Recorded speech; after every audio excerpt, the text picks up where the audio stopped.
money that is 10-20% higher is just a question of having two people bidding on something. It's always good to have at least two people bidding for you. That's kind of the ground rule of negotiation. Always have an alternative. Make up an alternative. The largest deals in the world have happened sometimes with fake alternatives. You must have an alternative when you're talking to someone, and it has to seem credible. If you don't have that, you're not going to get your pricing.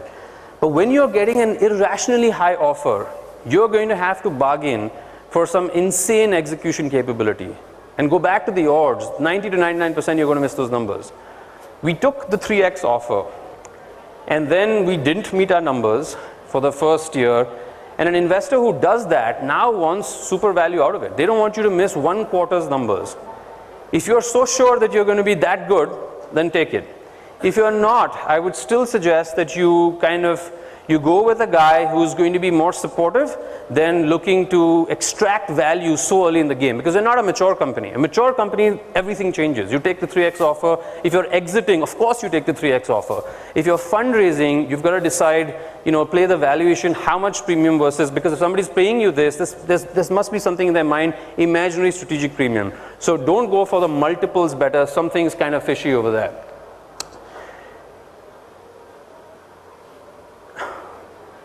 So the question is, based on your valuation, how much do you want to dilute? Now this point of how much do I need to raise, what valuation am I getting, is going to determine what stake you're getting. So if your valuation is going down, so if you expected to raise $100,000 and give away 25% of your company, okay, in effect what you're saying is that your valuation is $400,000. Okay, it's simply 100,000 divided by 25%. So you're giving away. Now this is called, most of you will know this, but for those who don't, this is called a post-money valuation. So 400,000 is after the 100,000 came into the company. So the post-money valuation is 400 grand. So what is your pre-money valuation? That's actually today without any money. You're saying that you're worth $300,000. So your post is 400K, your pre-money is minus the money you just raised, is $300,000. So you got to figure out if this valuation is dropping, you need to raise less money so that you don't dilute.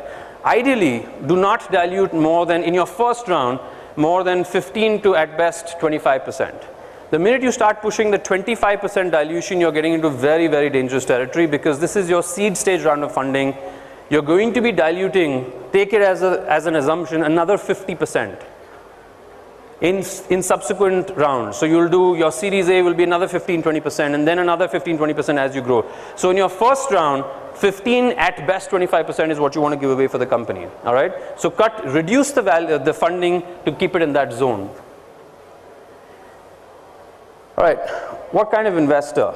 So you need to decide on. We talked a little bit about strategic financial.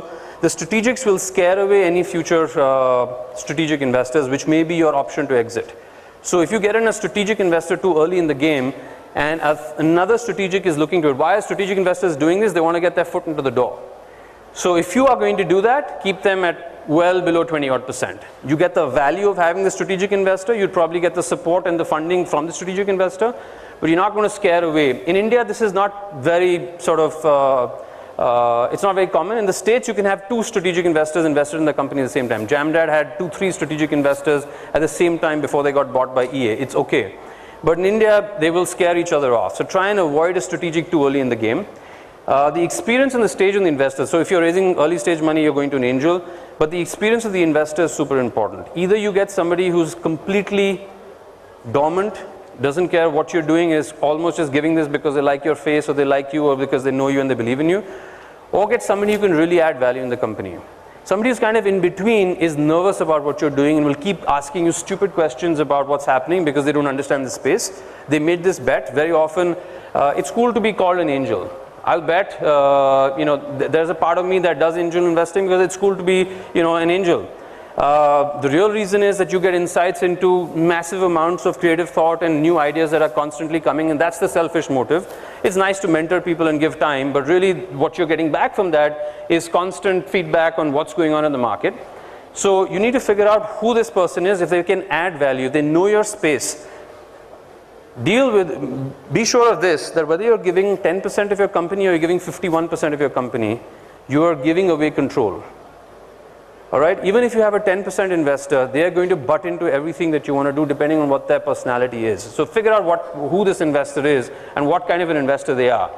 So whether it's 10 or 51, important thing to remember, it's not, most Indian entrepreneurs, traditional, not the new age I would say, are fussed about control. Control is not that big a deal. In the early stage it is, but later on it isn't so much.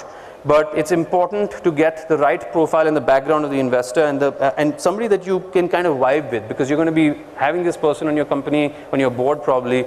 So it's important that you get along with them. Okay, we're going to get a little bit technical here, and maybe we can take questions at the end on some of these points if that's of interest to you. But here are the, if you know these 4 terms in your term sheet, you should be relatively good in your negotiation. And if you don't know them, I'd say you must hire a good lawyer. Even if you don't have an investment banker with you, you must get a good lawyer. Super, super important. In our experience, the agreements that we did, because we were dealing with massive corporations when we were this little tiny startup, the agreements saved our ass big time. The clauses that we put in them to protect ourselves in terms of what we could do and what we couldn't do, etc., made a lot of difference in the way we went. Because typically we made all the rookie mistakes. We got a strategic investor too early. We took the higher valuation deal. We got in a strategic, swapped it from a Chinese strategic to an Indian strategic, and then we finally exited to a third strategic. That's not common. There was a lot of luck that came with that. I wouldn't suggest that it's a very risky strategy. I think we lucked out, but that wouldn't be a suggested path. That was the only path we had. We took it. Key terms in your contract. People will scare the shit out of you about drag along. It's not that big a deal. A drag along basically means that the investor can force you to sell your shares to whoever they want after maybe 5 years. Okay? In all the deals that I've done as a banker, as a VC, and then through India Games, I have never ever seen a drag along even threaten to be implemented. It just doesn't happen, and typically it doesn't happen practically, because if I as an investor am dragging you along to sell your shares to somebody else, that third party who's coming into your company knows that you hate this is happening, who would like to be forced. And if they want you, if you're valuable in the company, they'll force the selling investor not to do that. If you have lost your value in the company, then say bye in any case. It doesn't matter if you're getting dragged. So if you're valuable in the company, you're not going to get dragged. It's going to be a settlement. So the drag along is probably the most onerous clause in your term sheet, but I would actually say take the contrarian view. It's not a big deal. You can't have a drag along after 1 year. So if you have a drag along in 4 to 5 years, it's fine. Forget about it. It's going to be there. In 90% of the cases, it is there. It's okay. You can live with it. A tag along option is literally what it means. That an investor can tag along with you if you're selling your shares. Very simple. So if you're selling your shares, they have the right to sell along with you. No big deal. You should give it. It's fair. Anti-dilution. This is more relevant when you're raising. So as the term suggests, if they have raised money at a $1 million valuation in your company and you do your next round at $600,000, they want to adjust their investment as if they invested at $600,000. It's a fair ask. We'll come to what is not a fair ask. Liquidation preference is the real game in this. 2 deals, same valuation, one maybe 20% premium valuation, but the premium valuation guy says that he has a 2x liquidation preference. Very important clause. And there's nuances in this, and I can't get into them right now, so you need to have a good lawyer. The liquidation preference basically says that if you were to sell your company, not shut down, because if you're shutting down, it's all going to hell, it doesn't matter. If you're selling your company to a strategic investor, that also triggers the liquidation preference. The 2x basically means that if they've invested $100,000, they will first take out $200,000, and typically what is called the double dip, they will then take also from the balance their share. That's a double dip. So let's say you're getting $1 million for your company, early stage, or $10 million. They will first take that 200K out. Now you're left with 800K. Now they have 20% of your company. So they're going to take another 200,000 out. So what have they just got? 200K out of their 2x liquidation preference and another 200K out of their stake. So they get 400K out of $1 million deal, or 4 million out of a $10 million deal. They've just taken 40% of your company by that. So it's an important one to argue to death the liquidation preference. You can give 1, maybe 1.1x liquidation preference, but try not to do the double dip, which is if you're taking the liquidation preference, then you cannot also take your relevant share in the company. You can't do both. Choose one. Either take the share or do higher of either. So slightly technical, but your ears should perk up when you see the terms of a liquidation preference. We're coming to the 9th, so we're finishing up soon. How should equity be distributed? This is a soft aspect. Say you're 2 or 3 founders. There are many times when people are setting up companies, and they're going out to fundraise, and the potential investor asks you, so what's the split of the equity between you guys? And they're looking at each other and saying, well, we're, actually I haven't decided that. And then the next question is, so who's the CEO? And these are 4 college friends or 3 college friends, and it's a delicate matter that they've not really discussed amongst themselves who's going to lead it. The worst thing you can do is actually go there and look at each other and not have a clear-cut decision. There has to be, remember, you're not running a family, it's a team. And a team warrants a leader. So outside of the company, you can have whatever equation you want, but the fact that you do not have a designated leader, you call him chief janitor if you have to, don't call him CEO, but you have to have a leader amongst yourselves. And it's okay to split it up, saying that I lead business, this person leads creative. That's okay. Now you can't say I lead business, this person leads creative, this person leads something else, and you in effect are saying that you have 4 heads in the company and everything is by consensus. It can't be. There are certain things that a person has to have veto on. So if one person has the veto on all fundraising business calls, that's fine. The other person has veto on creative. That's as much of duality that somebody can deal with at an early stage. So get rid of these early stage issues and sensitive issues, and don't be looking at each other when you're actually sitting in front of an investor.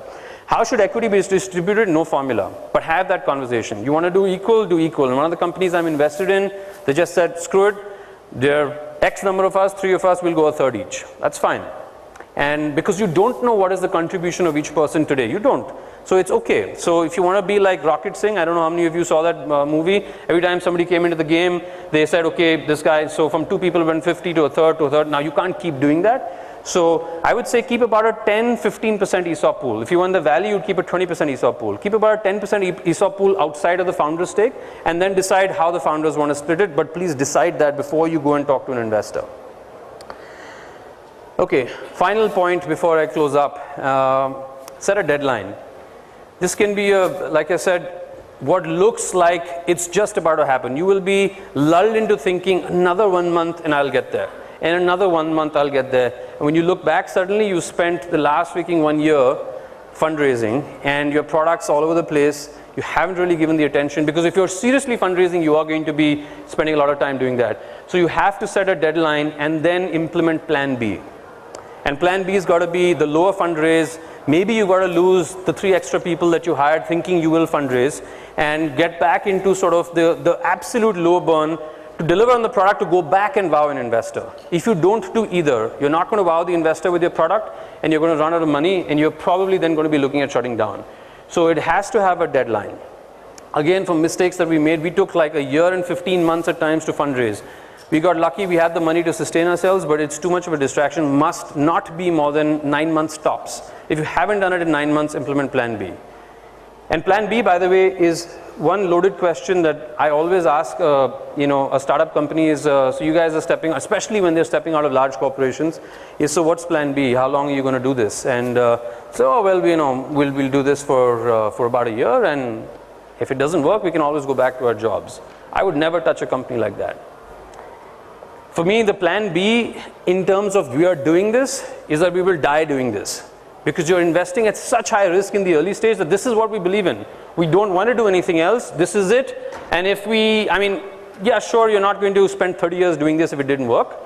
But if you've already got a parachute for the plan B that I'll stop doing this, you're going to scare away a lot of investors. Many people may not ask this question, but if you ever get asked this question and you do have that, I will tell you, if your marketing line to that is, do not say, I've got 15 months and I can always find a job. It's not a credential that you can find a job. They know that. It'll be obvious. Never say that you're going to ditch ship. That is not a comforting thing to say. So set a deadline. And one last thing before we can probably jump to questions is, when you're fundraising and you're doing this, and as an entrepreneur, you've got to balance this massive irrational optimism with a paranoia and fear of failure. And I'm doing that right now in the startup that I'm doing. And it's this schizophrenic existence, this dual life. Because you go to bed shitting bricks, you wake up in the morning, or vice versa, that everything is great. Every day is a bungee jump. You're going to feel shit scared when you're doing it. At the other end of it, it feels really exhilarating. But it's every day. So it's going to be tiring, and you have to balance this continuous. And as the founder, you cannot show that you're scared. You just cannot, to the team. And you cannot share too much of detail. There's a great blog post by Mark Suster, who writes this blog called Both Sides of the Table. about how much should a CEO share with the team. And there is that kind of white lies that you will have to play with. It's just as much as any parent can't share all the issues that's happening in the house with their kids, or most of you probably not old enough for having experienced that, but you can recall what I'm saying. So balancing this irrational optimism with this paranoia of failure is important. The fundraising is going to be more stressful than your daily life, because many people are going to tell you you're full of shit, that there are 5 other companies that pitched them with the same concept, and so what proof do you have that you're going to succeed? And that's not a great feeling. So if you've been a door-to-door salesman in your life, you're probably used to it, but most of us wouldn't have done that. So it's going to be stressful. The way I deal with that is, and you got to figure out what you do, is you must continue to engage in a passion of yours. Sure, you're doing this and this is your passion, but there has to be something that's out of this, a hobby or something that you do outside of your startup. Because if you don't, then everything that goes wrong in the startup is going to affect you. And there's only that long that you can buffer that sense of it's not working to the team. But you actually have something that's giving you a lot of joy outside, and for me it's motorcycling. So if I don't go out Sunday morning riding, I kind of feel this withdrawal symptom. But if I do that, and this is all psychological and it's bullshit, but that's what it does for me. For somebody it's golf, it's a game of tennis, they go out running, whatever it is, or play cards. Everybody's got their little thing that gives them a lot of joy. And you must consciously engage with that, otherwise the stress is going to start getting to you. That's it, guys. I think we've got another 20 minutes, so I've done good in time. So we can start taking questions if there are any.